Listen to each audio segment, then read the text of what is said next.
After studying this module, you shall be able to know the difference between services and goods. Learn the characteristics of services. Identify the sectoral growth of trade in services. Evaluate the classification of services, and lastly, analyze central product classification.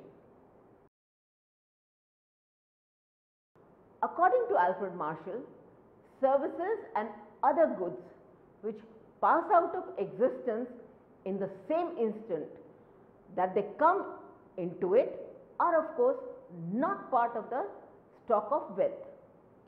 An individual uses services every time, every moment of life, ranging from watching TV, filing complaint for consumer treatment, for customer treatment, online transferring of money, chatting on social networks, visiting doctor, or traveling to different parts of a country. The world economy is nowadays seen as an economy of service. This is because of the increasing importance and share of the service sector in the economies of most developed and developing countries. Basic concept of services. Services versus goods. However, it should be clear that services are different from goods. Services are intangible deeds and processes. Services are those economic activities whose output could not be measured physically, but they are consumed the moment they are produced. Services are different for different tasks. For example, banking services are different from financial services. Educational services are different from customer services. All these services are intangible in nature, that is, these services cannot be heard, seen or felt. The few characteristics of services are intangible, ownership, heterogeneity, perishability, simultaneity of production and consumption. Explaining each point in detail, beginning with intangibility. Basic dissimilarity amongst goods and services is that goods are tangible physical objects. They can be touched, seen, felt, but services are those facilities which though could not be felt but surely can be experienced. Tangibility can be explained as suppose we purchase a cake. It can be seen, felt or smelled. But on the other hand, teaching is intangible service. Ownership in case of services means that customers derive value from services without getting ownership of the product. For example, a hotel room on rent, hiring of skilled labor. However, in case of goods, we get hold on or authority over the product. For example, the purchase of car, purchase of a flat. In services, benefits come from nature of the performance. Since services means deeds performed by individuals mostly, so no two services will be precisely homogeneous. Because of human interference in the process, the outcomes or delivery of service differs, as each individual every time has his own way of dealing with the problem. And so heterogeneity is there because of difference in services from different individuals and difference in services by same individual at different time frame. For example, on visiting a doctor, he behaves differently every time. Same teacher delivers same concept differently in different sections. Unlike goods which can be stored, saved, resold, for example TV, mobile services are perishable in nature. That is, they cannot be saved, stored, resold or returned. Because of its inseparable nature, services go waste if production and consumption activity does not happen simultaneously.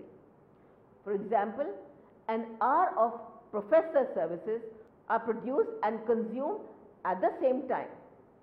The relationship between production process and consumption shows the sense of inseparability. For example, the students have to be physically present when teacher is providing the service of sharing knowledge.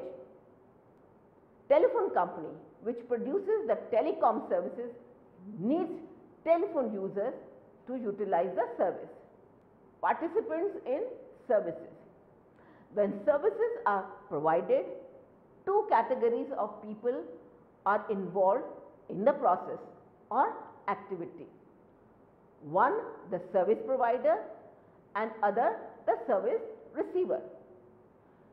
Service provider faces problem in how to deliver service most efficiently so that they could minimize the cost of providing it, while at the same time satisfying the service receiver. The objective of firm, whether of profit maximization or to sustain long in the market, determines the quality of services. Service receiver prefers the institute or product when he is satisfied with the quality and timing of services.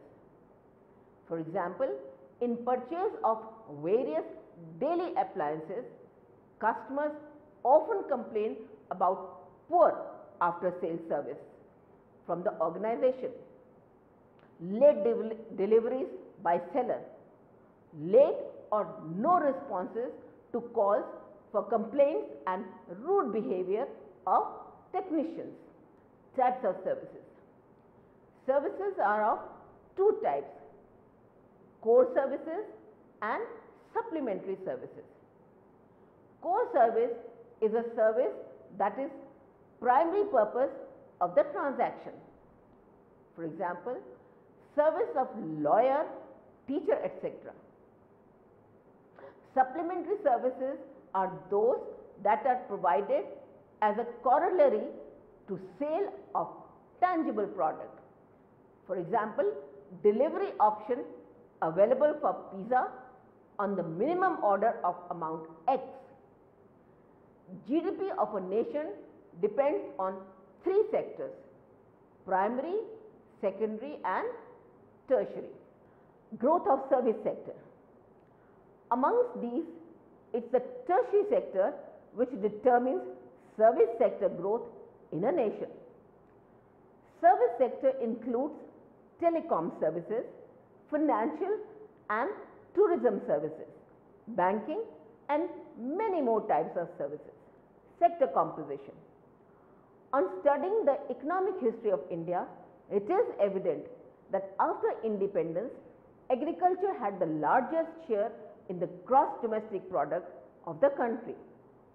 However, after new economic policy, that is NEP of 1991, the share of agriculture started declining while that of service, that is tertiary sector, increased.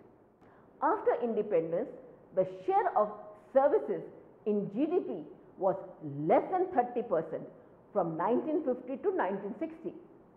From 1961 to 1970, it increased from 32.8% to 35.9% in 1971-1980.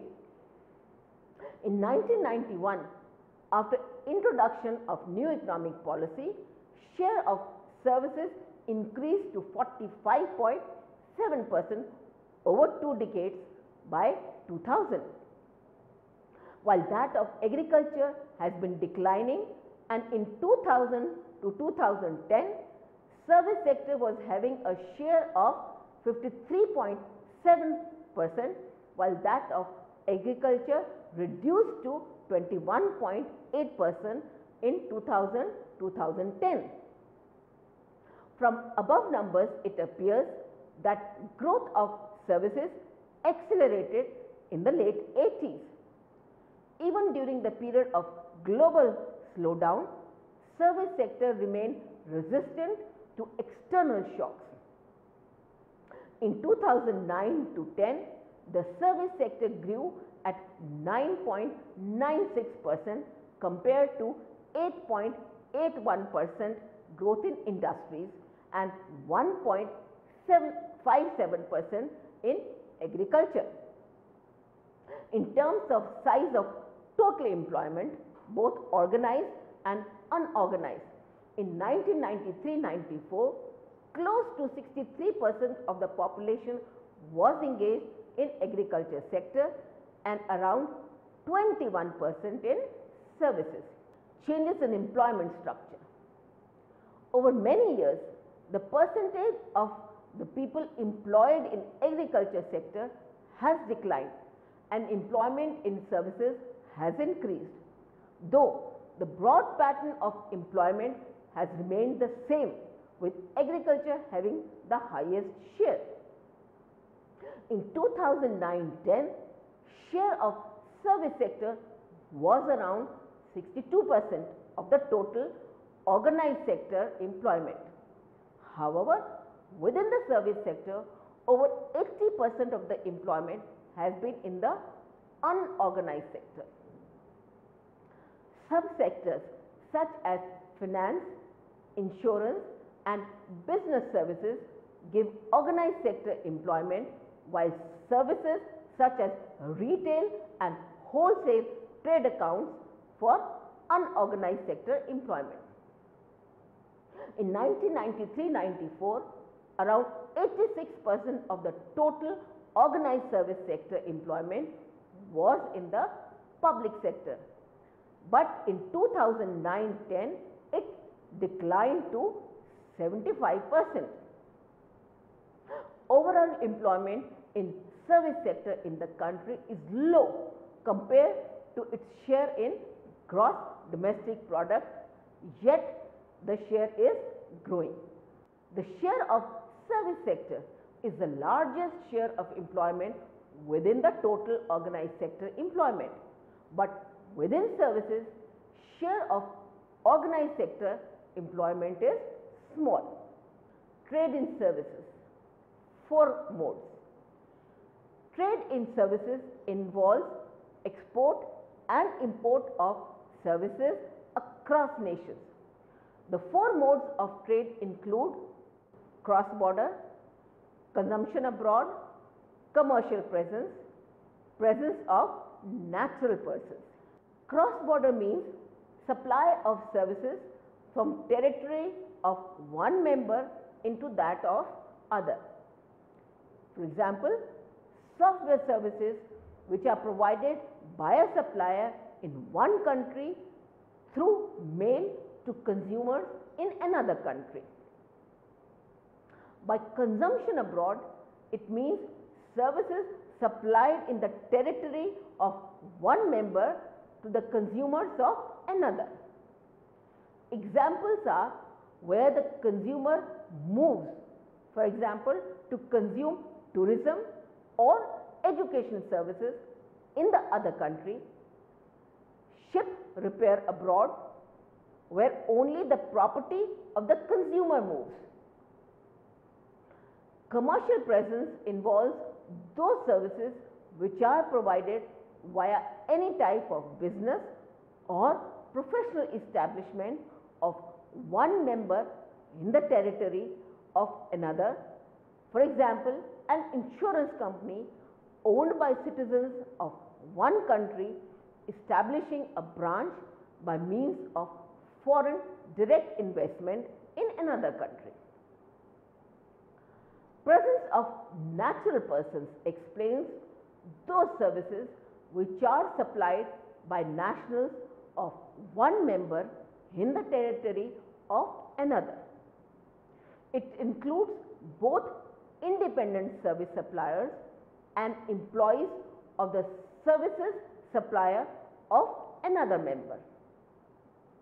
For example, a doctor of one country supplying through his physical presence services in other country, or the foreign employees of a foreign bank providing services on a temporary basis. Liberalization in services.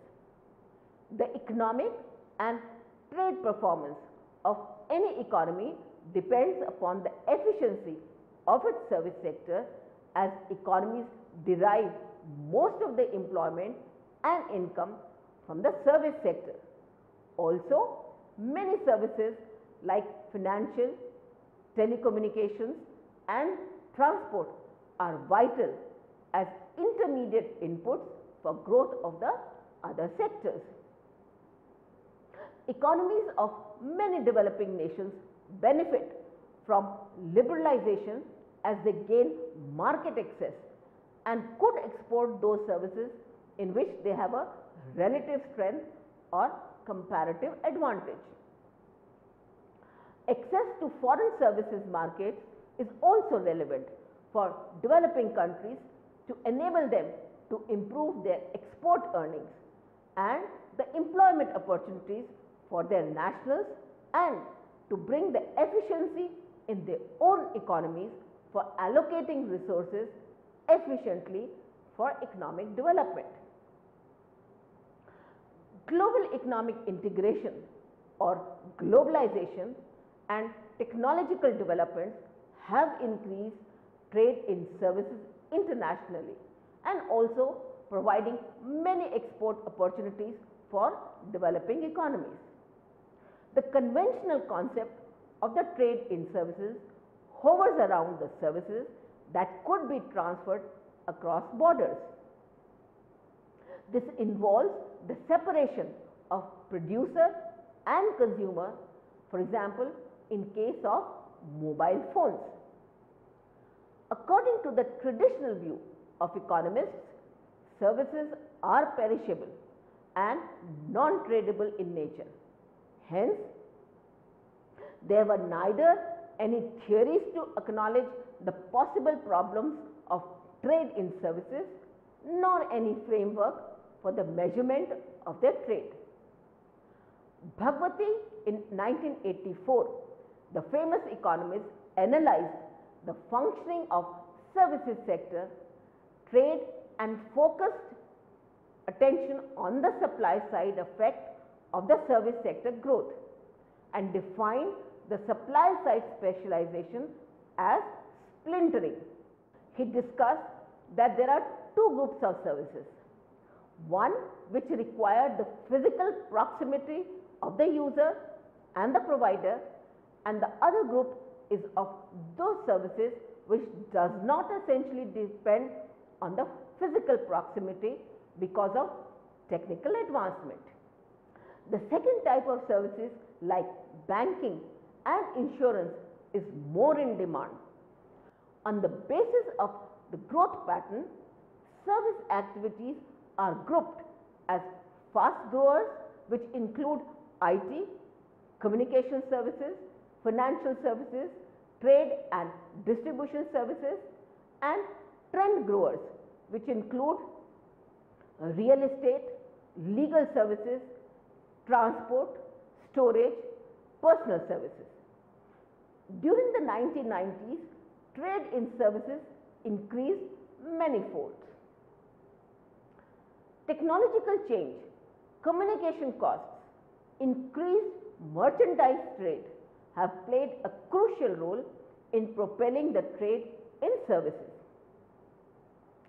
Developing economies have the potential to attain greater benefits from liberalization compared to developed economies, mainly by liberalizing their own service sector.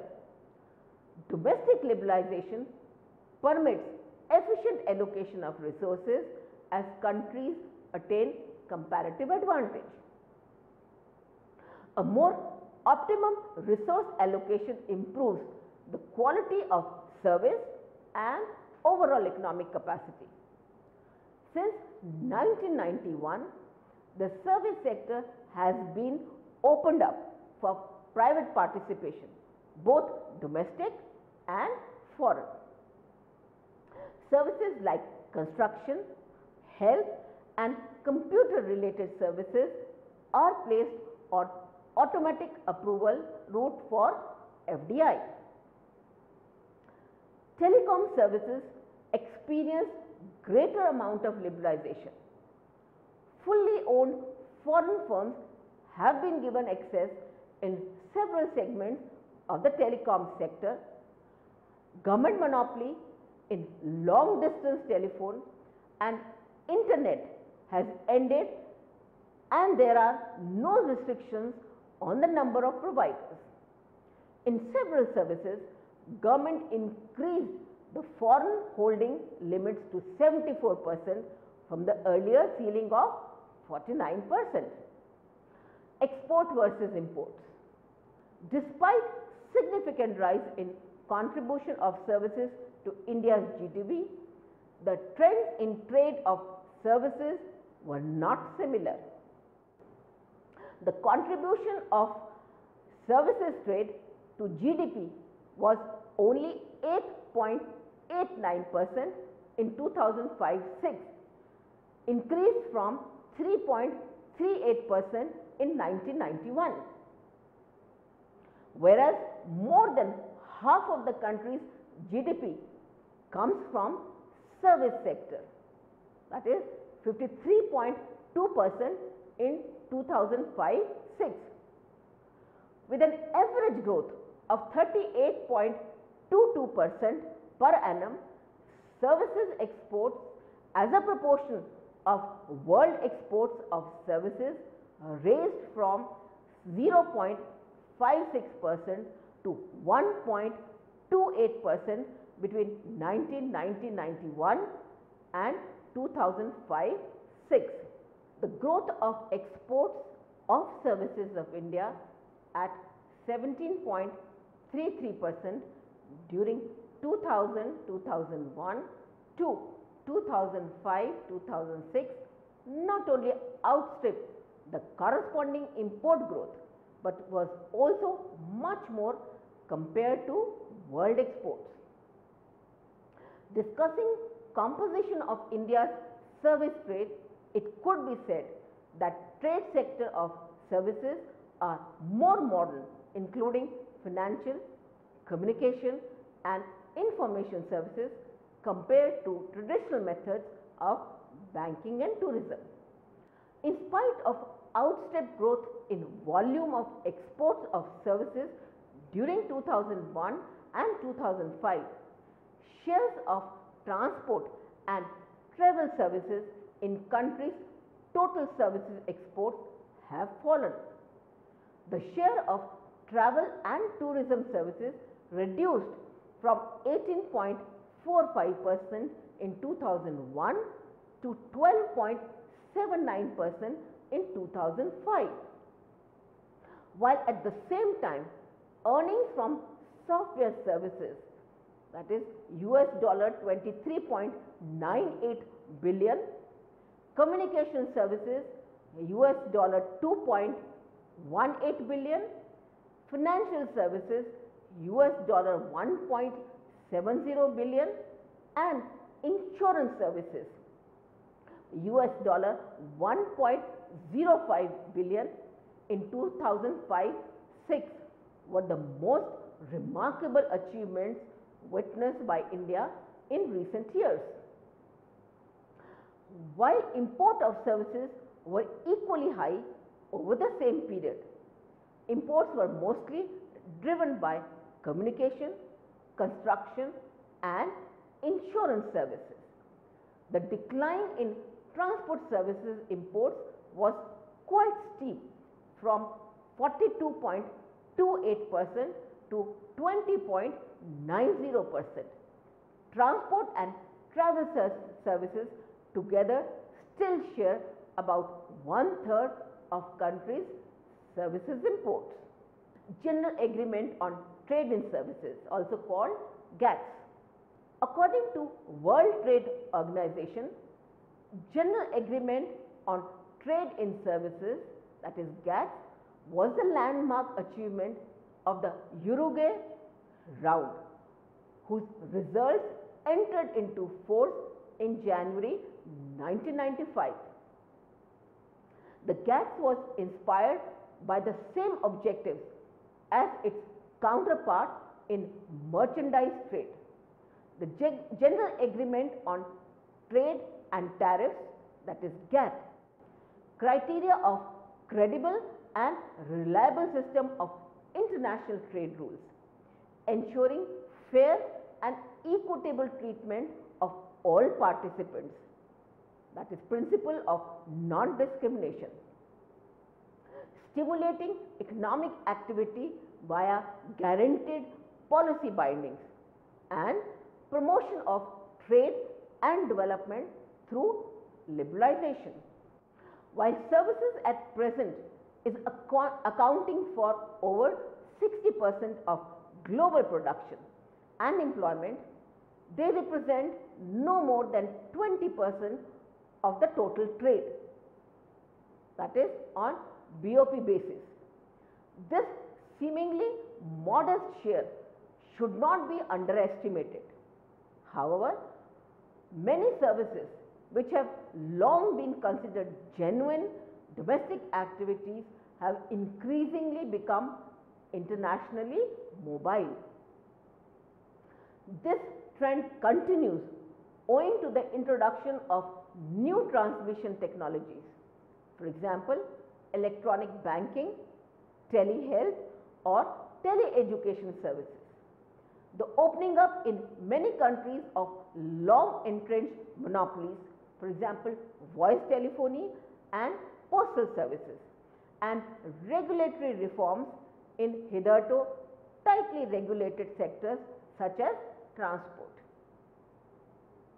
Combined with changing consumer preferences, such technical and regulatory innovations have enhanced the credibility of services and thus created a need for multilateral disciplines.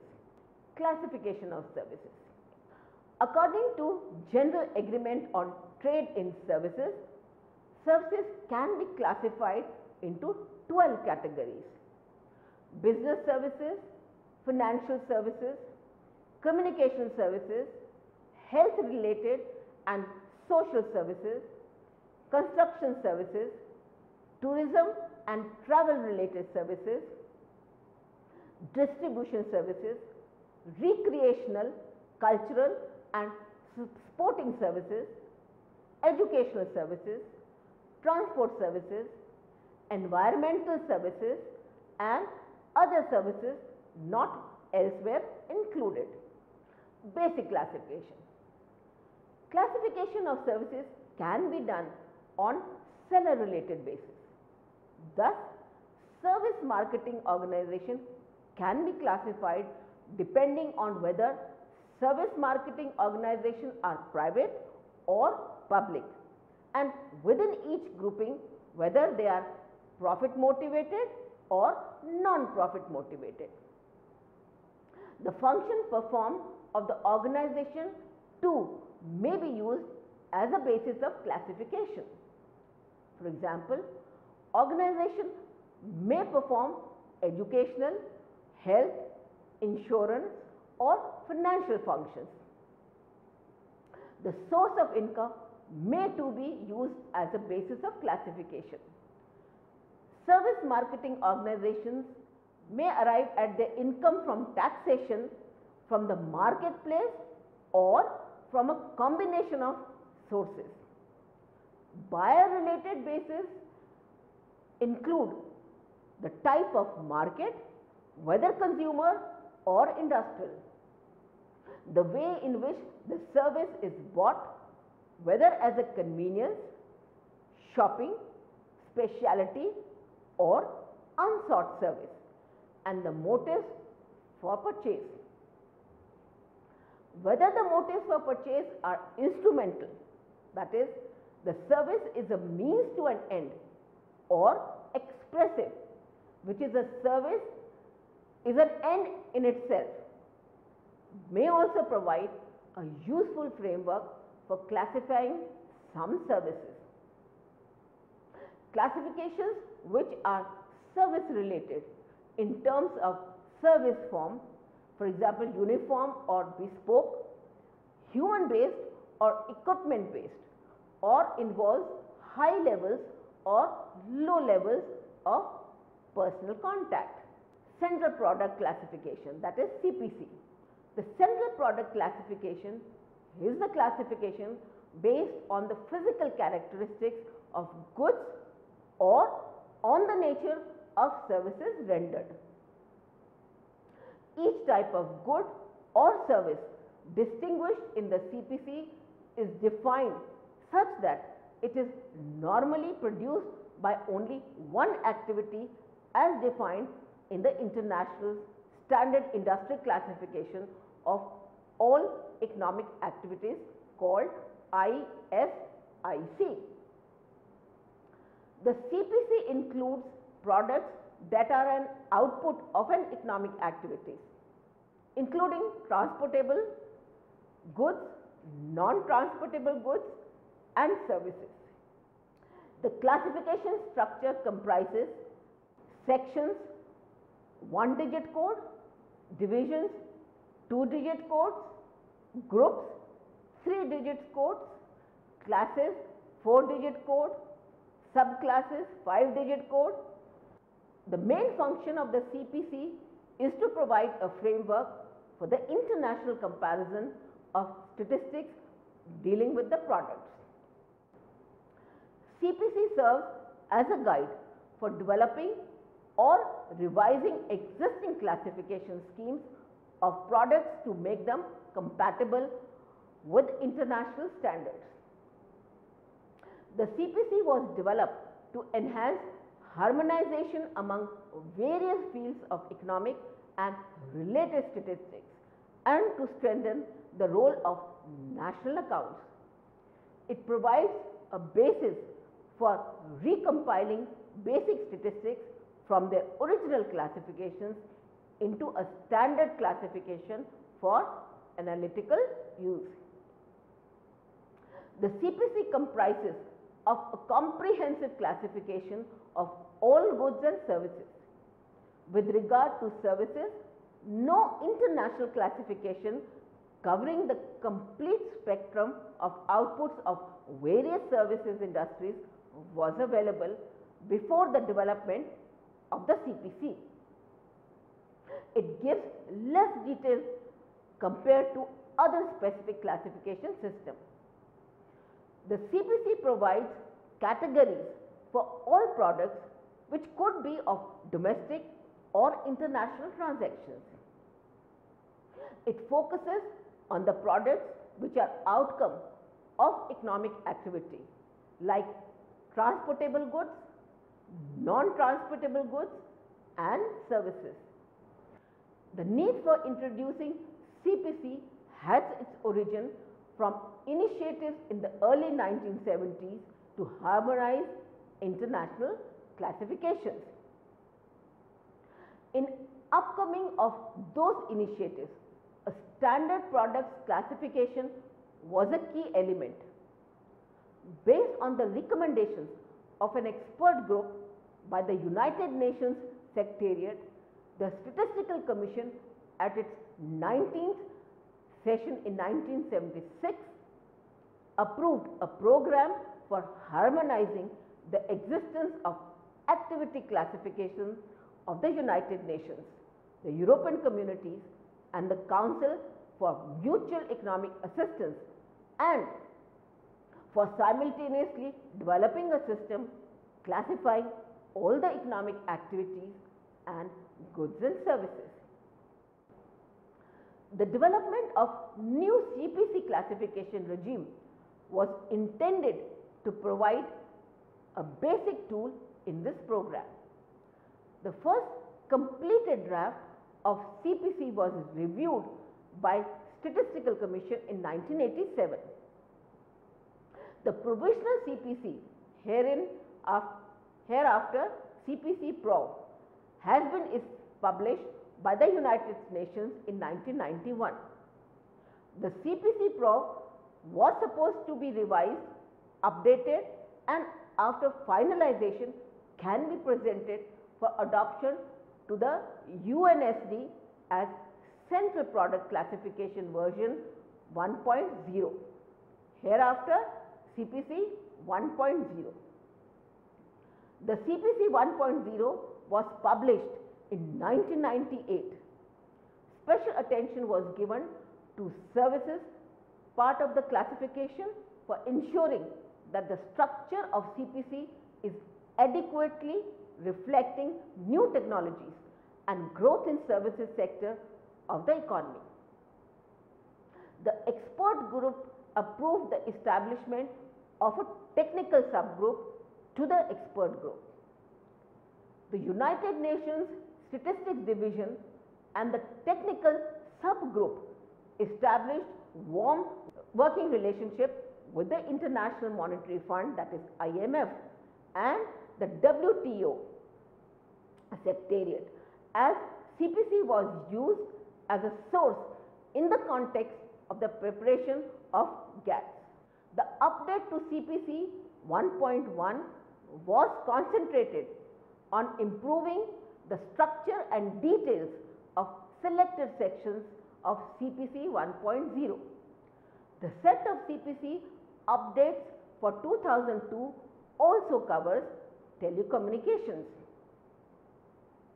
A more detailed structure by type of telecommunication services has been provided, named as carrier services, fixed telephony services, mobile telecommunication services, of private network, services of private network, other telecommunications and distribution services.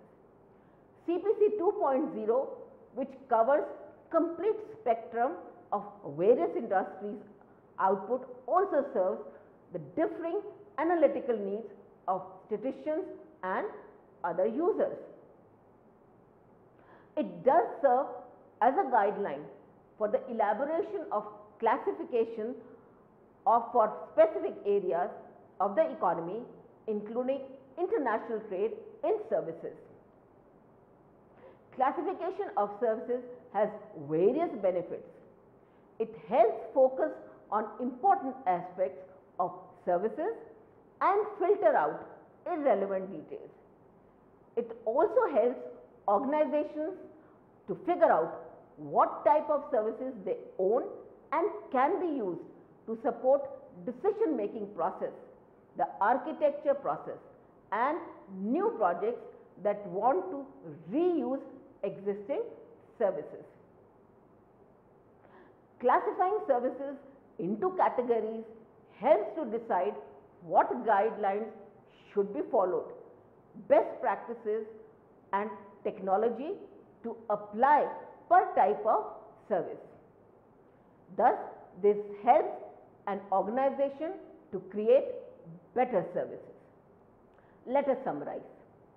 In this module, we have discussed about the concept of services. By services, we mean deeds which can be experienced. The various features of services are intangibility, inseparability, perishable in nature, and no ownership. Service sector has been evolving over years and people are more inclined towards service sector compared to manufacturing or agriculture. In context of India, post new economic policy of 1991, service sector experienced a growth in its share in national income. There has been drastic change in structure or composition of service sector. People were too more attracted towards getting employment in this sector. The trade in services depends on four modes of supply of services: cross-border consumption abroad, commercial presence, presence of natural persons. With introduction of liberalization and reduction in policy regimes of nation after 1991, there has been improvement in trade of services. Imports of travel services declined sharply, while of other sectors like communication have experienced a rise. Classification of services is made on the seller-related basis. Thus, service marketing organizations are classified on basis of private or public, and within each grouping on the basis of profit motivated or non-profit motivated. The function performed of the organization too may be used as basis of classification. Classification of services can be or cannot be beneficial. It can be beneficial because it helps in defining the goal first and hence help in efficient allocation of efforts, while the demerits include spending time and money on research and development, maintaining records.